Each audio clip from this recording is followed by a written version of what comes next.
Mcbrain, thanks for joining us. My pleasure, Greg. Thank you so much for having me. What I want to know is, what was the spark that lit your flame for music in the first place? Well, that's easy. I remember one evening, I was at home with my mum and dad, and we had a little black and white telly in the 60s. And all of a sudden there's this Dave Brubeck quartets up there, live TV, because in those days we didn't have stream videos and whatnot. It was all live in the 60s in England. And Joe went off on this drum solo. And I was like mesmerised. I sat in front of the TV. My old man's doing the ironing. My mum's out cooking dinner and whatever she was doing in the kitchen. And I just was transfixed. And Joe Morello was the spark that made me go, I want to do that. And I remember saying to my dad, I wanted to be just like Joe Morello. My old man turned around, he says, you will never be as good as Joe Morello, son. Which is true.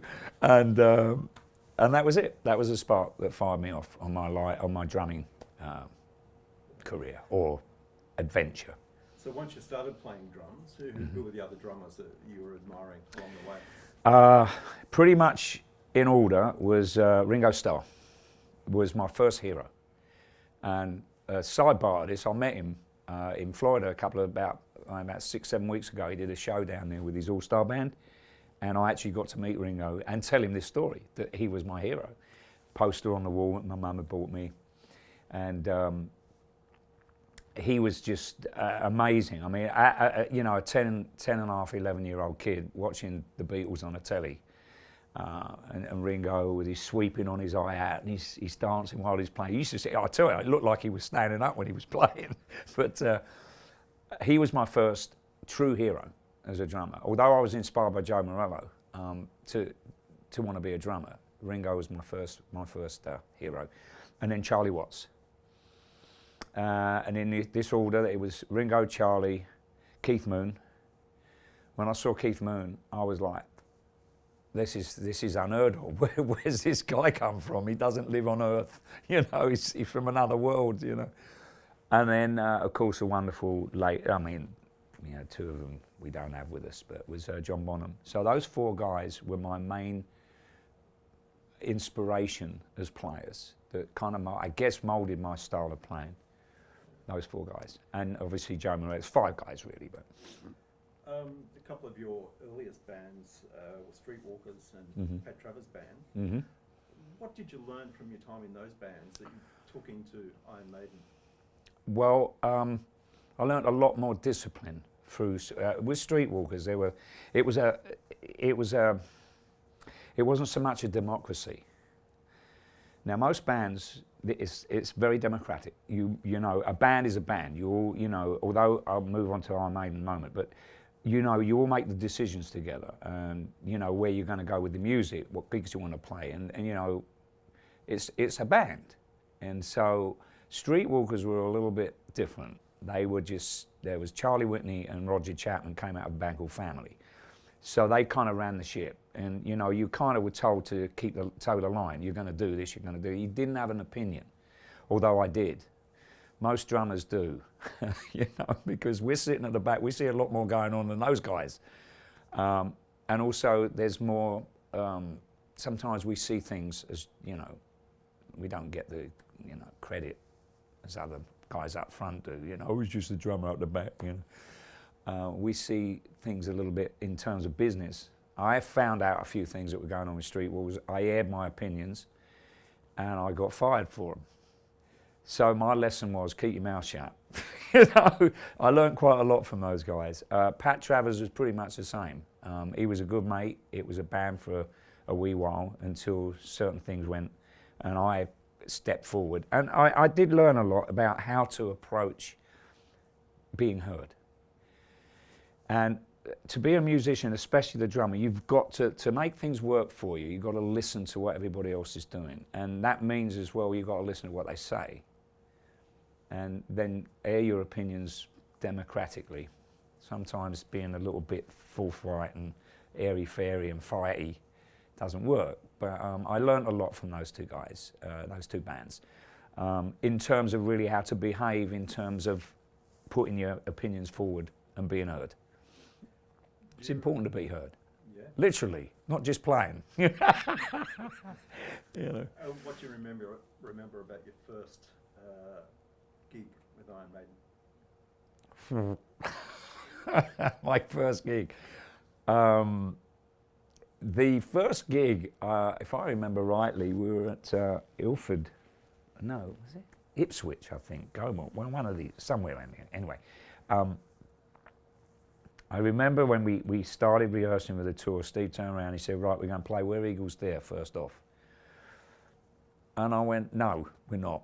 He said, "Why not?" I said, "Because you're putting me in a deep end here. You know, I mean, that's a very, it's not, once you know the intro, the drum intro, it's like anything else. Once you learn it, it's quite simple. It's like a language. It's, you know, language, double Dutch when you hear someone speaking a language you don't understand. As soon as you understand a little bit, you go, why did I have problems with that?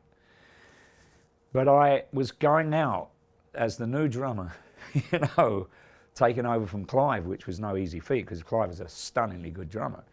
And I had to play the intro to Where Eagles Dare, and I wanted to be warmed up, even though we're going back 30 plus years, you know, and I was quite a lot younger then, obviously. Steady. So I wanted to really get into the vibe of the show first before I would kick off with that song. I thought maybe a little late, 4 or 5 songs down a set, you know, get warmed up, get a bit of Dutch courage, not thrown in the deep end. But he insisted, and I remember going out and we had I forget the intro tape because we always have an intro tape. I think it might have been Churchill's speech at the time, and then we kicked off with it. So it was a very nerve-wracking, but one that I really enjoyed. It was the agony and the ecstasy of it. I remember being petrified, as I am now. In fact, all of the band, we still get nerves and stage fright, if you like, but not quite as bad as we used to, you know. But we don't go on stage, you know, expecting everything's going to be great. You know, we go on to play to our max, but we all still get a stage. And of course, you don't want to be in the dressing room prior to going on because it is. It was quite nerve-wracking, but it was great, and it's been getting better every time we play. When the band presents a new song to you, do you immediately know what you're going to do with your drum parts, or is it something that you like to take away and try different things with? Good question. 9 times out of 10, Steve's the prolific writer in the band, and he tends to have an idea of what kind of rhythm structures he wants. And you know, we'll all sit in a circle acoustically, and I'll just sit playing, you know, and on my legs, and sometimes I'll pair a pair of sticks, but then I start getting too hard and it, you know, bruise my knees up, whatever. So we sit in a circle and learn the songs and learn each of the sections. Once we've kind of sketched that and we put it on on the iPhone now, then we will, if we're that confident everybody's got the call sheets written out, we'll have a go at it. And then what would happen is 9 times out of 10, if it's okay, we just carry on. So I still progress my drum parts as we learn the songs, and we usually live with it for a little while. Yeah. Speed of Light on the last album, as an example, Adrian came in with that song, and he just started firing up the riff, and for some reason we all just got fired up in the moment. And we learnt that song within like probably 10-15 minutes. It's quite simple, but and we went out and we played it, and I think we did 2 takes of it. And if the actual intro, the drum part of the intro, there's a mistake in it. It's not quite clean, but it was so random, and it had such a magic feel to it. We thought, well, let's keep it, you know, as we do. We do like what we call Nicko-isms. Little mistakes. So there wasn't a lot of learning on that. It was just 1, 2, 3, 4, head down, meet you at the end.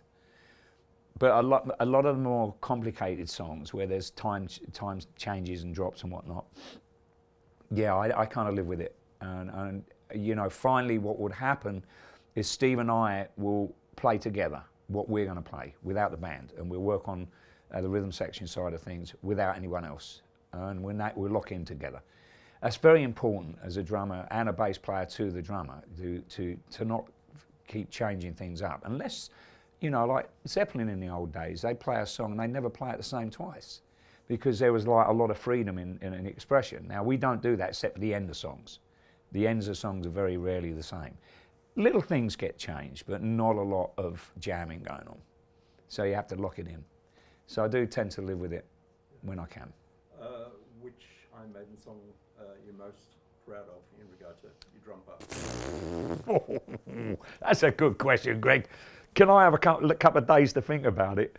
Oh my goodness, they're all. I mean, Where Eagles Dare obviously was the big first track on the album, first track live. You know, a really nice drum motif that took quite a lot of working on to get it right. I mean, that story will take us half an hour to explain it to you. Might take 3/4 of an hour, you never know. So I won't go into it, but that one I'm pretty proud of. I really like Empire of the Clouds from a point of view where I had a lot of input with Bruce when he was writing the song in terms of percussive sounds. Some, you know, the actual drum parts on that song I'm really actually very proud of. It's a stunning piece of music. And it was one of 2 songs that we actually had to play to a click, except for the middle section where we go off into the guitar solos where we have free rein. But the first, you know, the verses were all played with a click because Bruce couldn't play the piano part. So the piano part was constructed from him playing a dodgy piano part, if you see what I'm saying. And he'll own up to it. I mean, he said, oh, I'm not really good enough to play it. So he played it and we sketched it into time. So I had to be onto a meter. And that was real good fun. So yeah, that's pretty much what I'm really proud of. You've seen a lot of changes in technology along the years. I'm wondering how that's affected your drumming in the band. Like, for instance, do you remember the first time you used in-ear monitors? Don't use in-ear monitors. Don't use them? No. To them. We're old school, mate. We want to feel the music on stage. This is one thing that really annoys me, boys and girls. Now I know, as you were saying, technology. You know, screw technology. A band's a band. You want to hear it. And the problem with most shows nowadays is if you haven't got a great PA system and a great mixer and a guy to sit there that's really good and knows what he's doing, you're going to sound shit because you've got no amplification on stage because everybody's hearing it through ear and the only thing you're hearing is the drummer, which is great, okay? But at the end of the day, this is my opinion, and shoot me if you like. Get me out of my misery. I don't agree with it. I like to go to see a band, and if I go and stand on the side of the stage, I want to hear them.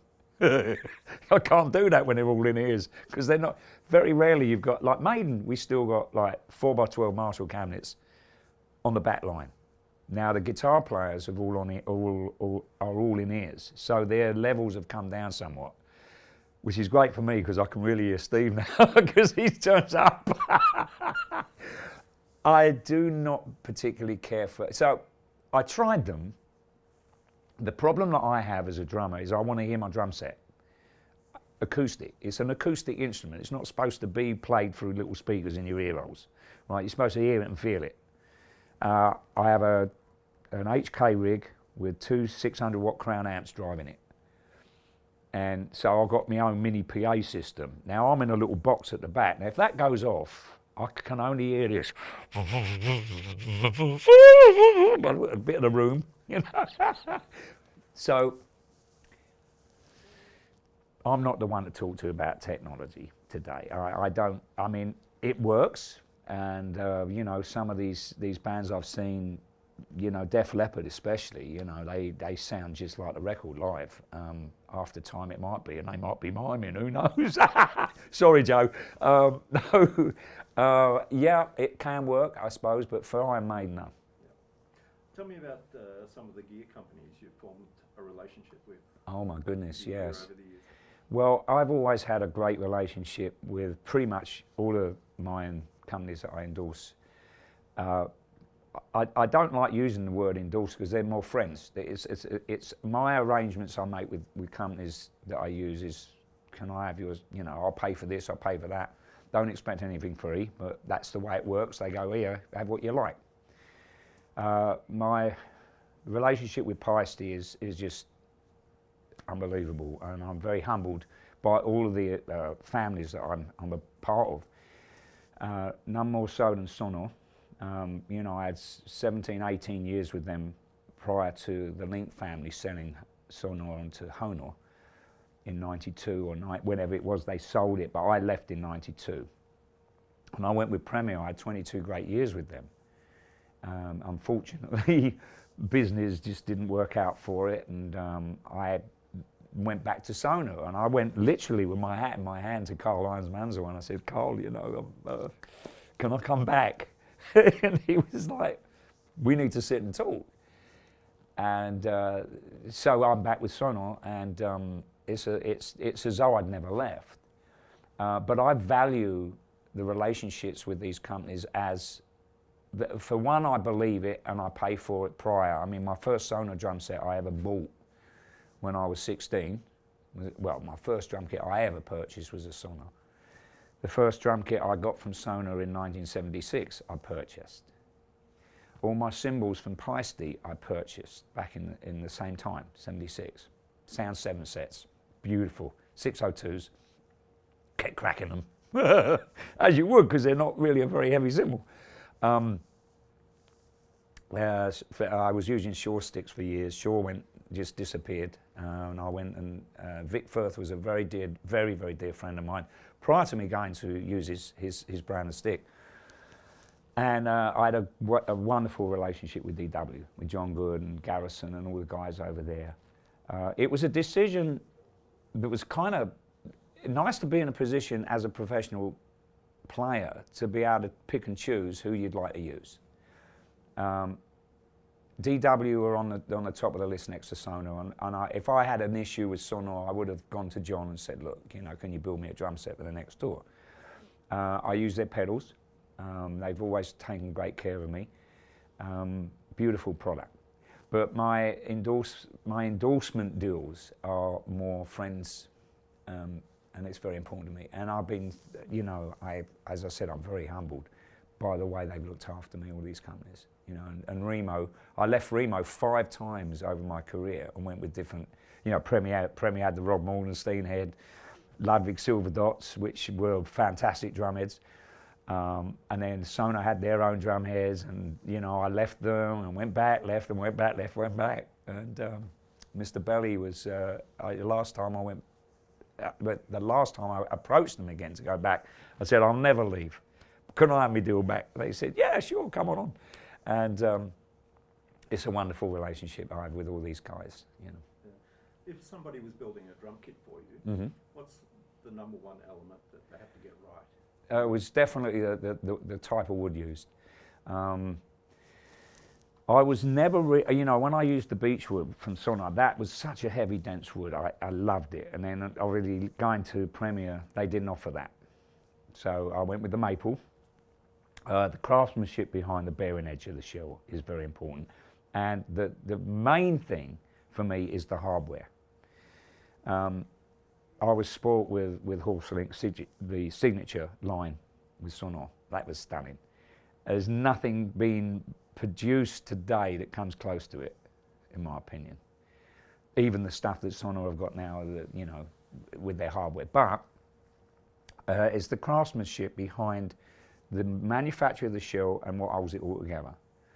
That's totally important. And then the cosmetic side of it is how we finish the drum set, which is really, it's like buying a car. You know, you want the black one? No, can I have the red? You know, that's really the thrill of the drum set. But the most important thing is how those shells are made, and the precision of the bearing edges are very important. Yeah. You've never been a fan of the double kick. Why is that? Well, you know I don't. You know how to put me on the spot, don't you? Well, I'm not. No, I haven't been a fan of it. It's just that I think the way I grew up playing, being inspired by it, you know, I know Mooney had 2 bass drums, but you know, contrary to belief, he didn't use the left one. He only used it to mount a couple of tom-toms, you know. And I don't know. It was just old school for me, you know. And I see these guys, you know, Dave Lombardo and Thomas Lang and all these fans, Terry Bozzio, these guys that are just, I mean, just to name a few, masters. And the thing is, it's another digit, if you like. It's another limb, and it's if you're going to do it, you have to practice at it and go for it. And these guys have done that. And I'm just a lazy, old-fashioned git that likes to play one bass drum. And that's my style. I've just stuck with that. And it's not that I don't care for double bass drum players. I think there's some wonderful players out there that really, really can. And, you know, Derek Roddy, for crying out loud. All these guys, super fast, you know. Master blaster beats, whatever they called. It's beyond me. So yeah, I do appreciate them, and the talent is amazing that these guys, you know, how they play these double bass drum parts. But I've just always been old school. Yeah. Not many of us are left, you know. What about the nights where things didn't go so right? What do you mean, every night? Any falling off the drum stool stories or anything like that? Oh, well, there's one night springs to mind when we were doing 5 or 6 nights at Hammersmith Odeon. It's where the full side of Live After Death came out back in '85, and we recorded the full side, it's a double album, and the songs were taken from Hammersmith Odeon as well as Long Beach Arena, just up the road here. And we were doing Flight of Icarus in those days, right? And it starts out 1, 2, right? It's just a 2 count. And Bruce always used to say, wherever we were, scream for me. In this case, Hammersmith. Scream for me, Hammersmith. And he'd do 3 of them. Scream for me, Hammersmith. I can't do his voice, but he's like, the Flight of Icarus. Right? He goes to the second scream for me, Hammersmith, and I've gone, right, and I've had a brain fart. I thought, oh shit, we're off, right? So I've gone on my own. Oh, I'm fucking playing right. Excuse me swearing. And there's all the kids down the front, because if I look down under my tom-toms, I can see the front row. Most of them I can't see, I have to stand up, but I go, and I'm actually down here like shrinking by the minute, right? Looking, the kids at the audience are like this. Right, oh shit. Now I've got all the band, all 4 of them in there, so only 4, there was 5 of us, because we didn't have Yannick in the band in the 85. So they've all come up on a drum riser. Bruce is like, what the fuck? Steve's going, what? What have you done? I went, watch me. 1, 2, 3, va! Right? So, and we all kicked it back in. And now bear in mind, we're recording this live. We've got the Stones mobile at the back, Martin Birch sitting twiddling the knobs. So I actually came off, and that was one of my most embarrassing moments.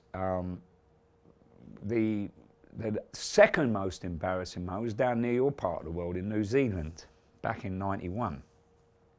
92 it might have been actually. We were doing a show in Christchurch, and the lad from Sonor, drums, quite conveniently forgot to send me a 11-piece Sonor signature drum set, which was had been built to send to Australia.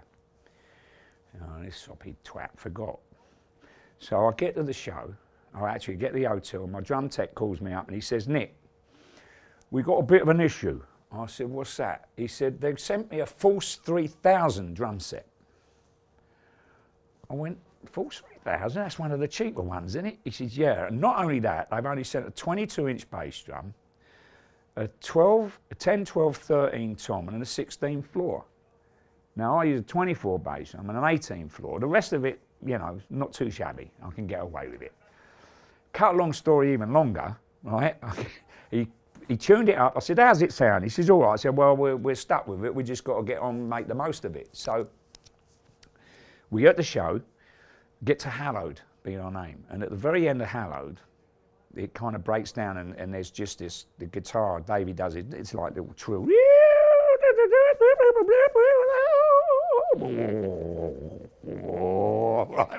all the widdly stuff, you know, and it ends on a right?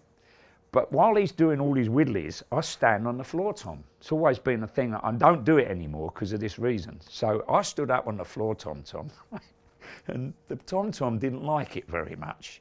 And the leg of the floor tom went bing, like this. It's gone that way. I've gone backwards, landed on a drum stool, right? And that didn't do my back very good, ladies and gentlemen. Landed on a drum stool, right? Now I'm like, you. Oh. So I've picked the floor tom off that was laying on the floor, threw it up in the air through the lighting truss, and it's pinged around like a ping pong ball, right? Or a pin table. It's gone up in the lighting truss, disappeared for about what would seem an eternity. Bruce, in the meantime, is coming hurtling from the front of the stage because he's heard all this. All the cymbals had gone over. You know, I've whacked my head on the hi-hat as well, right? So now he's coming towards the drum ride, and then the floor tom decides to come out the lighting truss. Missed him by about that much. Frightened the life out of him. So he's thrown it back at me, which is great. So then I've kicked the drum set off the stage, right? I still have my full complement of cymbals, don't get me wrong. The little drum set, all these like 15 cymbals around me. Kicked it off. Davey still go, woo! I've gone, oh! I finish, threw the sticks up in the air. Now I've got no drum set, and we had like 2 more songs to go to the end of the set. This wasn't the encore, so we had to finish the show early. And on that note, that's my second disastrous story. So yes, it was. Oh yes, let me finish the story. Then we went to Sydney, and we get to the show. I didn't have Charlie. I had a guy called. It was Charlie Benante's drum tech was working for me. Walter Gaminart was doing my drum teching. He's fixed the kit up so we could do the show in Aussie. Big Wally Grove comes in the dress. He says, "Here, Nick," he says, "there's a bloke out here. I think you need to come and meet him. I'll come with you." And I went, "Oh, do I have to?" He said, "I think you better add." So we go outside backstage, right? And there's this geezer, must have been 220 pounds. He must have been a freaking football player, American. He was massive, this bloke, solid as a rock, right? All muscle, not an ounce of fat on him. Hands like the size of a basketball. He goes, "Hello, Blues, how you doing, Ocker?" He said, "How's my drum kit then?" I went, "Beg your pardon?" He said, "How's my drum kit doing?" He said, "John Dyke, who was the A&R guy for Soda, phoned me up and asked me if he could borrow my drum set." So not only did he not send my 11-piece Sonor, he borrowed this drum set off this guy. And I'm like looking at this geezer going, "Oh, jeez, if he sees the state of that drum set, I'll be mincemeat." And just then Wally Grove came out and said, "Nick, I think you better go, mate." He said, "You got that interview to do, remember? Come with me. I'll see you later, mate." You know. So that was it. After that, I phoned Carl Irons and said, "You need to give this guy a new drum set. I'll pay for it. I don't care." And that's when that was the straw that broke the camel's back after I moved from Sonor. Cost me a lot, that did. Did my back in. Iron Maiden have always been a bit of a pioneer in regard to merchandise, especially in the regard to Eddie, the mascot. Mm-hmm. But you've always, or it seems to me that you're always in total control of what goes out. Yeah. What's the thinking within the band in regard to the merch? Well, it's similar pretty much to what I was going to say about, what I learned from Streetwalkers and Pat, and moving on to Maiden. It's a democracy still, but it's Steve's band. He's my boss. He formed Iron Maiden. He is Iron Maiden. And a lot of the major decisions that are made by Steve, and Steve alone, because sometimes he just can't phone 5 other guys up and go, "Look, should we do this?" He's never, ever, to my knowledge, made a bad decision for us. Although now it's more him and Bruce and Rod. Without a doubt, Rod, our manager, is the 7th member, and then Andy Taylor. Without good management, you can be a great band. Without good management, forget it. You can be a mediocre band with great management, and you can maybe make it. but it goes hand in hand. But so going back to the merchandise, everything is really governed by pretty much Rod. Rod is really, he came up with from the early days in '79 when Eddie was just a kabuki mask behind Clive. You know, that is what red lights in the eyes, and it gobbed out the old theatrical blood, the end of Iron Maiden, you know. Most of it would go over Clive, poor sod. He had to clean his drums out afterwards. But, you know, Rod came up with the idea of actually animating Eddie and putting a body on him and making him, you know, follow the artwork of Iron Maiden, the first album, you know, with the stringy yellow Eddie. And that set precedent. And there's a story, it's a cartoon character. People have like looked at it and go, oh, they're demons, you know, oh, they're a satanic band, you know, far furthest from the truth. Great marketing. But all the decisions have always made primarily because we love it, and then what our fans want. We're a very selfish band when it comes to that. You know, we do what we want to do, but we know at the back of it we can't have done this, or we start be in this wonderful position to do it without all of our amazing fans around the world. And every band says they've got the best fans in the world. Well, I know we've got the best fans in the world. So thank you to you lot. Much from my heart, love and, you know, peace. Ringo. Ooh. So the quality of the merchandise is always primary, and we've been blessed to have Barry Drinkwater from Global Merchandising now. That's been with us from day one, and so it's all the artwork, and it's been thrown out to different artists as well over the years. And Derek Riz was the first and foremost famous artist to do Eddie.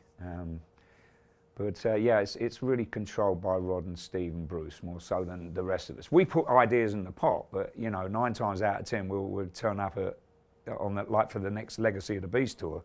They've already got the artwork sorted out, and you know, you can put your tuppence halfpenny worth in and go, oh, I don't like that, too bloody bad. Off you go, we've decided we like it.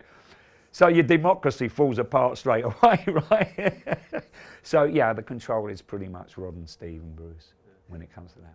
We're here at the NAMM show. Do you enjoy coming to NAMM? I love it. Yeah. I love it. I've got a very important announcement I'm making on the opening day, Thursday. If I'm not sure when you guys and girls will be watching this, if you do at all, because when they get to the editing room, they're going to go, oh, that's going. Oh, hello, and you get, hi, I'm Nicko, goodbye.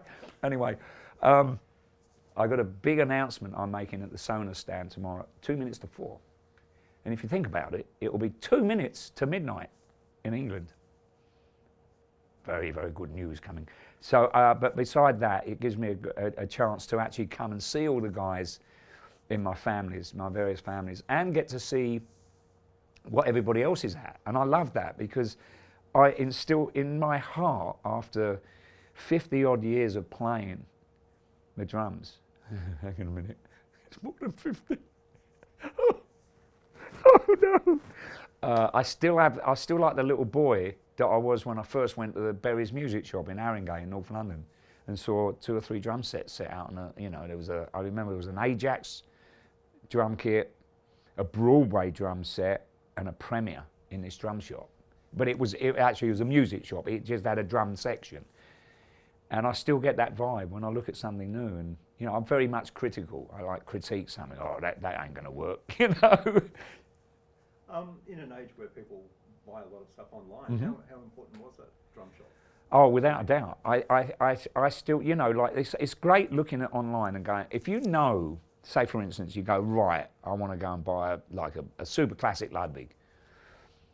Just for a drum set, you can't buy, well, you can probably buy a new version of it, like you can the Sonar Vintage, which was the same drum set recreated that I first bought in 1967. And yeah, that's fine. But if you are kind of a new guy that's going out, you've got a certain amount of money. You don't want to just go and buy any old willy-nilly within your price line, because you don't know what it's going to sound like. But if you're starting off, really it doesn't matter so much, because you know, everyone says it. My dad said to me, oh, you want to be a drummer? So I'm a 5-minute bloody wonder. When he bought my first drum set, Mum and Dad, it was going to be a 5-minute wonder. I think every mum and dad says that about any child that gets into it. You're a 5-minute one, I'll spend all that bloody money, and a 5p and that thing, you'll be on a Nintendo, whatever. But you need to, I think the old days with music shops, you can go in, and 9 times out of 10 now you can play the drum sets. When I was going to music, you couldn't play them unless somebody you knew would say, go on, you have 5, you have a couple of minutes. It's important to sit down and play it and have hands on. I think it's so important. You can't do that online. But if you know what you want, it's great because you're being lazy. Right, what credit card am I going to use? All right, yeah, 10 days later, I can ring on the door. Will you sign for this? Oh, I've got my new set of cymbals. How lovely is that? Whereas you might want to go into a shop and try something different. You know, I think it's still very important that kids get the opportunity to be educated into what they may want, you know, or what they might like. And to do that, you've got to do that in a music shop, or a drum shop, or whatever, you know. What are you most proud of, Nicko? Oh gosh. No. I'm most proud of my sons and my family. You know, that stuck by me through what I've been doing, living my dream. And it's a very selfish life, living a dream as a musician, you know, and to have your family and stand behind you. So I'm very proud of that. I'm very proud of the fact that I've been able to take what I learned from streetwalkers and backtrappers and applied it in my job with Maiden.